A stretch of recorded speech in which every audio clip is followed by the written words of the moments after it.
Assalamualaikum anak-anak. Bagaimana kabarnya? Semoga dalam keadaan sehat selalu. Pada kesempatan belajar kali ini, ibu guru cantik dari kelompok 1 e-learning akan mengajak anak-anak untuk belajar bersama materi pembelajaran kelas 3, tema 1, subtema 1, pembelajaran 2 mengenai ciri-ciri makhluk hidup. Namun sebelum masuk ke materi, kita kenalan dulu yuk dengan ibu guru cantik kelompok 1. Yang pertama ada Ibu Sri Rizky Martini. Kemudian yang kedua ada Ibu Yuliana Widya Putri. Yang ketiga ada Ibu Fitri Wulandari. Yang keempat ada Ibu Pramesti Maya Zabudiman. Dan yang kelima ada Ibu Salsabella Dima Ayu Fitriana. Anak-anak, tujuan pembelajaran yang akan kita capai pada pembelajaran kali ini adalah yang pertama, siswa dapat menyusun informasi baik itu secara tulisan, lisan, maupun secara visual tentang ciri-ciri makhluk hidup ke dalam bentuk kalimat efektif dengan benar. Kemudian yang kedua, siswa dapat mempraktikkan prosedur berbagai gerakan jalan dengan benar. Yang ketiga, siswa dapat menyebutkan makna simbol sila-sila Pancasila dengan benar. Dan yang keempat, siswa dapat menceritakan pengalaman bersyukur kepada Tuhan Yang Maha Esa dengan benar. Ciri-ciri makhluk hidup yang pertama adalah bergerak. Makhluk hidup dapat bergerak dengan cara yang berbeda-beda. Bergerak dibedakan menjadi dua. Yang pertama adalah bergerak aktif dan yang kedua adalah bergerak pasif. Bergerak aktif adalah proses perubahan posisi dari satu tempat menuju ke tempat lainnya. Misalnya adalah ketika kita berjalan atau berlari, kemudian ketika ikan berenang menggunakan siripnya, ketika burung terbang menggunakan sayapnya, dan juga ketika cicak merayap di dinding. Kemudian bergerak pasif adalah pergerakan yang tidak mengalami perpindahan tempat. Misalnya adalah tumbuhan yang tumbuh melengkung ke arah datangnya cahaya. Ciri makhluk hidup yang kedua yaitu bernafas. Makhluk hidup yang ada di dunia dapat bernafas. Alat pernafasan makhluk hidup berbeda-beda ya anak-anak. Misalnya saja kita manusia bernafas menggunakan paru-paru. Nah, sekarang coba tebak, ikan bernafas menggunakan apa? Apa? Yap, tepat sekali. Ikan bernafas menggunakan insang. Adapun tumbuhan bernafas menggunakan stomata, yaitu mulut daun dan letisel. Letisel sendiri yaitu lubang kecil pada batang. Ciri makhluk hidup yang ketiga yaitu membutuhkan makanan.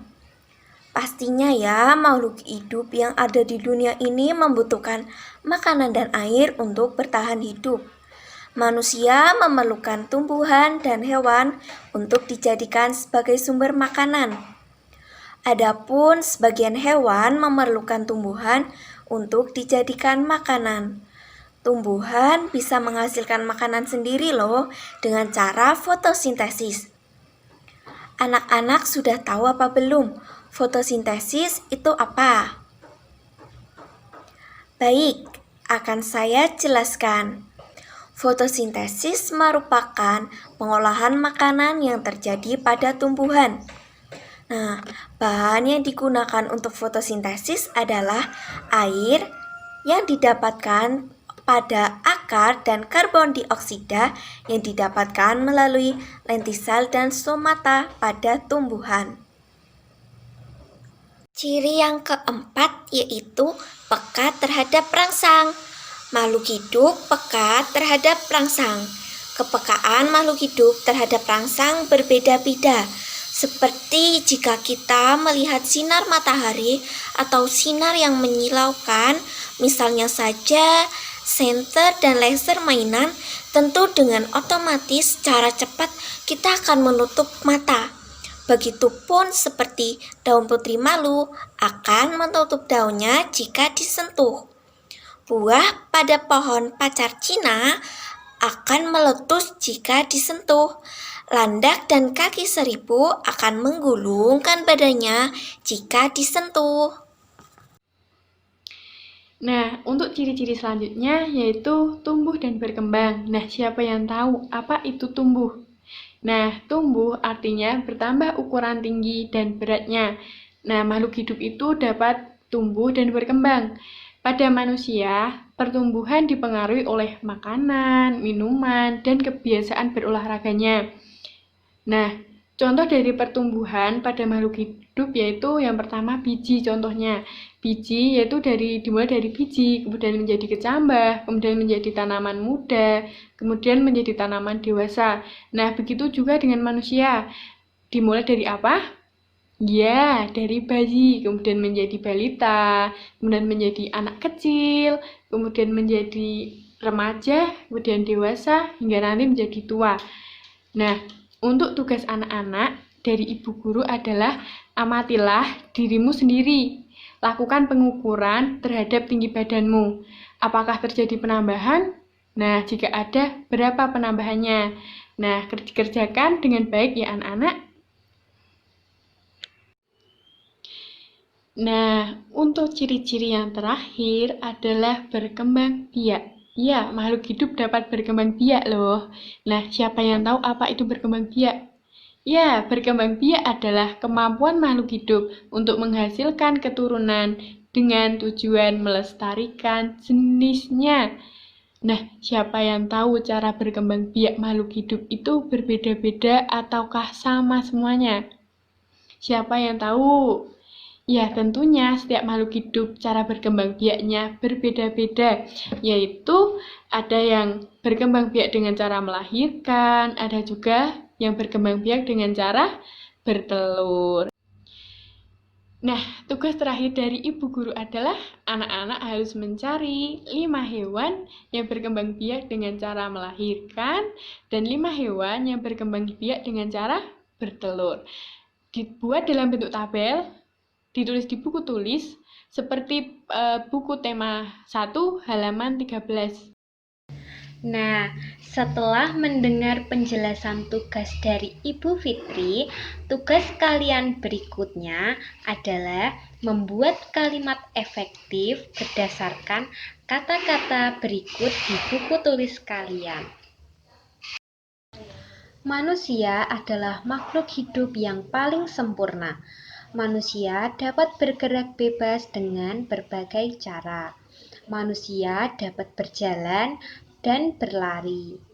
Kalian dapat membuka buku tema 1 halaman 16 dan dapat mempraktekkan beberapa gerakan berlari dan berjalan di rumah dengan bantuan kedua orang tua kalian. Semua makhluk hidup yang ada di bumi adalah ciptaan Tuhan yang Maha Esa. Semua makhluk hidup yang ada di bumi dapat bergerak dengan berbagai cara. Keberagaman cara bergerak wajib kita syukuri sebagai karunia Tuhan yang Maha Esa. Salah satu sikap yang harus kita lakukan sebagai manusia untuk mensyukuri nikmat Tuhan adalah dengan menjaga kesehatan tubuh. Kita dapat menjaga kesehatan tubuh dengan istirahat yang cukup, rajin berolahraga, dan makan makanan yang bergizi. Selanjutnya adalah bagaimana sih cara bersyukur saat berada di kelas? Ada yang tahu? Caranya adalah dengan menghargai kemampuan yang dimiliki oleh teman kita. Contohnya, teman kita memiliki kemampuan dalam menggambar, sedangkan kita pandai dalam berhitung dan menulis. Kemampuan-kemampuan tersebut patut kita syukuri dan kita hargai sebagai bentuk mensyukuri karunia Tuhan yang telah diberikan kepada kita. Hal mensyukuri nikmat Tuhan merupakan salah satu pengamalan Pancasila loh. Ada yang tahu sila keberapa? Betul, Mensyukuri adalah salah satu pengamalan dari sila pertama Pancasila, yaitu ketuhanan yang Maha Esa.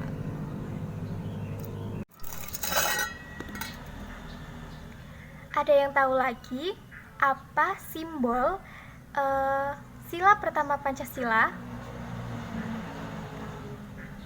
Jadi, simbol sila pertama Pancasila adalah lambang bintang. Simbol tersebut mempunyai makna bahwa makhluk hidup yang ada di Indonesia, makhluk-makhluk yang ada di Indonesia mengakui atas adanya kepercayaan dan ketakwaan kepada Tuhan yang Maha Esa. Selain bersyukur dan bertakwa atas nikmat yang diberikan Tuhan, kita juga harus menghargai berbagai macam kepercayaan, misalnya kepercayaan agama Islam, agama Hindu, agama Buddha, yang dianut oleh masing-masing orang. Apabila kita melakukan 3 hal tersebut, yaitu menghargai, mensyukuri, dan bertakwa, kita sudah melakukan pengamalan Pancasila, sila pertama dalam kehidupan sehari-hari, yaitu ketuhanan yang Maha Esa.